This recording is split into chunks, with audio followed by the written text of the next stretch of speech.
እሺ እሺ አሁን ደግሞ ማሳያችሁ እንዴት አድርገን ቴሌብር ላይ እንዴት አድርገን ነው ጌም ማጫወት የምንችለው የሚለውን ነገር እናያለን። በመጀመሪያም ዳታ ከበርን በኋላ ወደ ቴሌብር እንገባለን። ደን ቀጥታ ወደ ቴሌብር ከገባን በኋላ ምንድነው የምናደርገው?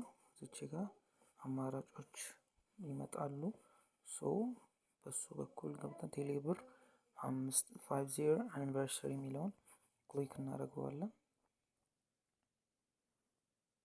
እሱን ካደረግን በኋላ እንግዲህ እንደምታዩት እዚች ጋር ፖይንት ለምሳሌ እኔ 1 ፖይንት አለኝ 5 በሚደርስበት ጊዜ ገብቼ የትኛውም ፍራይዴ ሊሆን ይችላል በቀኑ ሁኔታ ማለት ነው። ለምሳሌ ዛሬ አርብ ነው ብንል ፍራይዴን ብነካው 5 ነጥብ እዚች ጋር ካለኝ 5 ነጥብ ከሞላልኝ ይሄን ማሽከርከር እችላለሁ። ኦፕን የሚለውን ነክቼ ማለት ነው።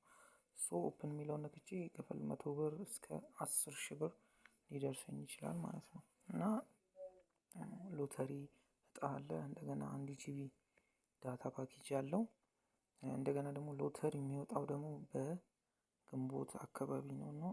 የመኪና ሽልማት አለው ማለት ነው። 2 መኪና እና 140,000 ብር ምናምን ሽልማት ይኖረዋል ማለት ነው። ይሄንን ነገር ተሳተፉ ለማለት ነው። እና በየቀኑ በቀን 5 ጊዜ ፓኬጅ ከገዛችሁ ፖይንት ሊኖራችሁ ይችላል። ለምሳሌ የአንድ ብር ፓኬጅ እንኳን ብትገዙ ፖይንቱ ይጨመርላችኋል ማለት ነው።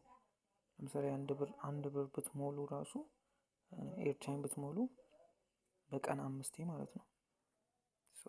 5 ፖይንት ታገኛላችሁ ማለት ነው። እነሱን ማድረግ ትችላላችሁ።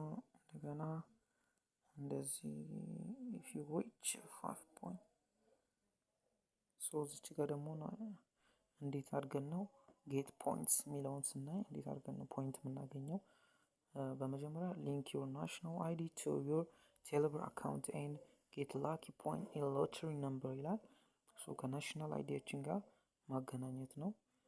ከናሽናል አይዲ ጋር ለማገናኘት ቀላል ነው በጣም። ጎ ብለን እንነካዋለን። ጎ ካለን በኋላ ምንድነው የምናደርገው?